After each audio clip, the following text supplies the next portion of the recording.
Hello everyone, কেমন আছো তোমরা সবাই? আশা করি ভালো আছো, আমিও ভালো আছি। আজকে আমি কোনো ব্লগ নিয়ে আসিনি। ব্লগ চ্যানেলটা তো আমার ডেলিকার লাইফস্টাইল রুটিন তোমাদের সঙ্গে শেয়ার করি। তো আজ থেকে আমি স্টার্ট করলাম কিছু তোমাদের সঙ্গে বিভিন্ন রকম মানে টিপস শেয়ার করতে। সেটা বিউটি টিপসও হতে পারে, যেমন এই গরমে বাচ্চাদের ইমিউন সিস্টেম বাড়ানোর জন্য কি কি দেওয়া উচিত সেইগুলোও তোমাদের সঙ্গে একটু শেয়ার করতে পারি। কারণ দেখো, অনেকেই এগুলো জানে, আবার অনেকে এরকমও আছে নতুন মা হয়েছে, তারা হয়তো এখনো অবধি রপ্ত করে উঠতে পারেনি। সবাই যে ফ্যামিলির সঙ্গে থাকে তা নয়, অনেকে তো বাইরে একা একাও থাকে, কিন্তু তার মধ্যেও দেখি সুন্দরভাবে তারা সংসারও সামলাচ্ছে, বাচ্চাও সামলাচ্ছে। আবার নিজেরা যারা চাকরি করছে তারা হয়তো বাড়িতে যে বড়দের ওপর বাচ্চাদের রেখে দিয়ে যাচ্ছেন তাদেরকে বলতেও পারবেন আমার বাচ্চাকে এইভাবে এই জিনিসটা করুন কি ওই জিনিসটা করুন। সো আজকে আমি তোমাদের সঙ্গে শেয়ার করব 2 থেকে 4 বছরের বাচ্চাদের। এখন মনে করো বাচ্চারা স্কুল যাচ্ছে, এখন বাচ্চারা হামাগুড়ি দিতে আরম্ভ করলেই তাদের প্যারেন্টসরা তাদের স্কুলে ছেড়ে দিচ্ছে। আমারও বড় ছেলে ক্লাস 9-এ পড়ে, আর ছোট ছেলে এখনো 2.5 বছর বয়স হয়নি। ওর 2.5 বছর বয়স হলে ওকে আমি স্কুলে দেবো। তো এখন যে কটা দিন লেখাপড়া শুরু করছে না, বাড়িতে একটু খেলাধুলো এনজয়মেন্টের মধ্যেই থাকবে। তো অনেক প্যারেন্টসরাই আছেন যারা মনে করো চাকরি করছেন, বা বাচ্চারা বাড়িতে হয়তো তাদের সারাদিন মা বাবাকেই দেখছে, তো কথা স্পিচ তাদের একটু ডিলে হচ্ছে। তো সেই বাবা মায়েরা ভয় পেয়ে যান, বাচ্চাকে স্কুলে দিয়ে দেন। তো অনেকেই চিন্তা করে থাকেন যে বাচ্চাদের এই যে গরমটা, মানে এখন তো মানে গরম যেটা পড়ার কথা তার থেকেও মানে তাপমাত্রা তার থেকেও বেশি হয়ে যাচ্ছে। এখনও এপ্রিল মাসের মিডিল আসেনি, তাতেই প্রচণ্ড গরম। তো বাচ্চাদের কিভাবে প্রোটেক্ট করা যায়? একটা বাচ্চা কত জল খেতে পারে? জল খাওয়ারও তো লিমিট আছে। অনেক বাচ্চার হয়তো টয়লেটের পরিমাণ কমে যাচ্ছে। সারাদিনে লক্ষ্য রাখতে হবে 24 ঘন্টার মধ্যে তোমার বাচ্চা 6 বার ইউরিন পাস করছে কিনা, মিনিমাম 6 বার। সেটা সকাল 10টা থেকে পরের দিন সকাল 10টা, বা রাত্রির 8টা থেকে পরের দিন রাত্রির 8টা অবধি মিনিমাম 6 বার ইউরিন পাস করছে কিনা সেটা তোমাদের খেয়াল রাখতে হবে। যদি দেখো কোনো বাচ্চা 6 বারের কম ইউরিন পাস করছে, ডাক্তার তো অতি অবশ্যই দেখাবে, কিন্তু কিছু ঘরোয়া ট্রিটমেন্ট মানুষ নিজেরাই করে ফেলতে পারে। মানে ইউরিনটা তখন সরগর হয়ে যাবে।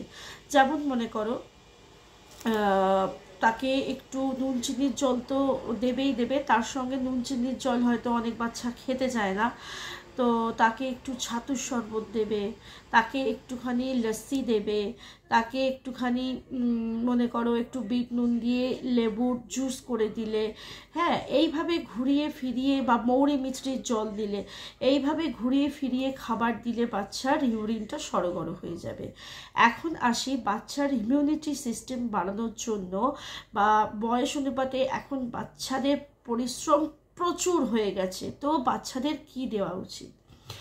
অবভিয়াসলি আমি যে জিনিসগুলো বলবো, কেউ হয়তো এই জিনিসটা খায়, আবার হয়তো কেউ খায় না।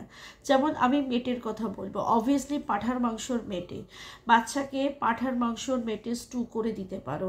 অনেকে বলে মেটে খাওয়া ভালো নয়, তো সেই কারণে মেটে না দিয়ে পাঁঠার মাংসের যে টেংরি হয় ওই টেংরি স্টু করে দিতে পারো। বাচ্চা যদি 2 চামচেও খাও সেটাই বাচ্চার জন্য এনাফ।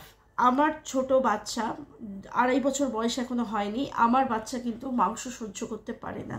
মানে যতবার তাকে স্টু দিয়েছি তার কিন্তু পেটে ব্যথা হয়েছে। এরকম অনেক বাচ্চা আছে তারা কিন্তু একদম সহ্য করতে পারে না। তারা কি করবে? একটু কচি মাছ খাবে।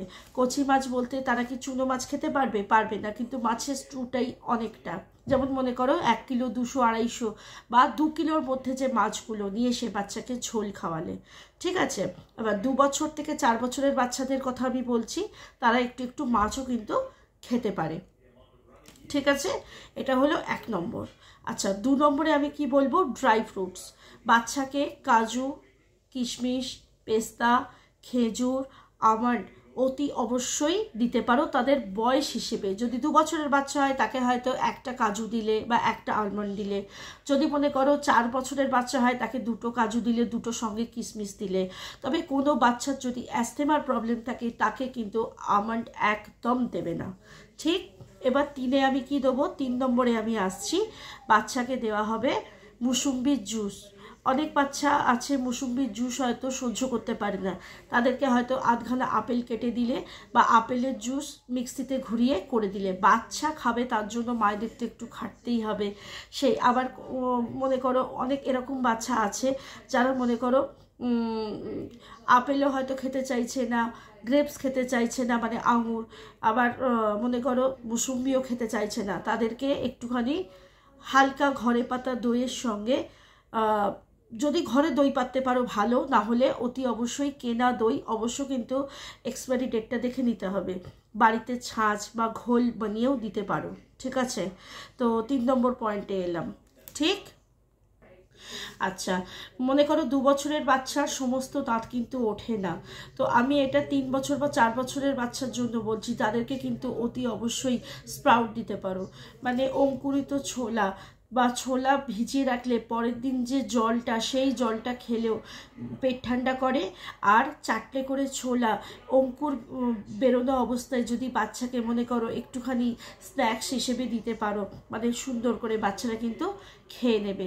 আর মনে করো যে বাচ্চাদের 2 বছর বয়স তারা তো ছোলা খেতে পারবে না, ওই মুখ কড়াই যেটা হয় ওটা 2 দিন ধরে ভিজিয়ে রাখবে, মানে অতি অবশ্যই জল চেঞ্জ করে করে, ঠিক আছে। এরপর 1 দিন রেখে দিলে ওটা স্প্রাউট বেরিয়ে যাবে, ওটা একটুখানি নুন দিয়ে একটুখানি মানে মুখরোচক করে বাচ্চারা যেটা খেতে ভালোবাসে, এখনকার বাচ্চারা তো মানে পেট থেকে বেরিয়েই মোটামুটি চিপস, চানাচুর, বাদাম এই সমস্ত খেতে পারে, ঠিক আছে। তাই জন্য বলছি 2 বছরের বাচ্চারা যে চিপস খায় না তা তো নয়, আমি চিপসটা দিতে একদমই বলবো না, হয়তো একটুখানি মনে করুন ভুজিয়া রয়েছে বা মুগের ডালের সেই ভুজিয়াগুলো হয় ওইগুলো দিয়ে একটুখানি লেবুর রস দিয়ে 2 চামচের মতন স্প্রাউট মনে করুন দিলেন। মনে করুন বাচ্চাদের দাঁত বেরোয়নি, স্প্রাউট খেতে পাচ্ছে না, একটুখানি ছোলার ছাতু যদি নুন চিনি দিয়ে জল দিয়ে গুলে দেন, সেটাও কিন্তু খেলে ইমিউনিটি পাওয়ার কিন্তু ওদের বাড়বে, ঠিক আছে। এই ছিল আজকের টিপস, ভালো লাগলে অতি অবশ্যই কিন্তু শেয়ার করতে পারো, ঠিক আছে। গুড নাইট, সুস্থ থেকো, টাটা।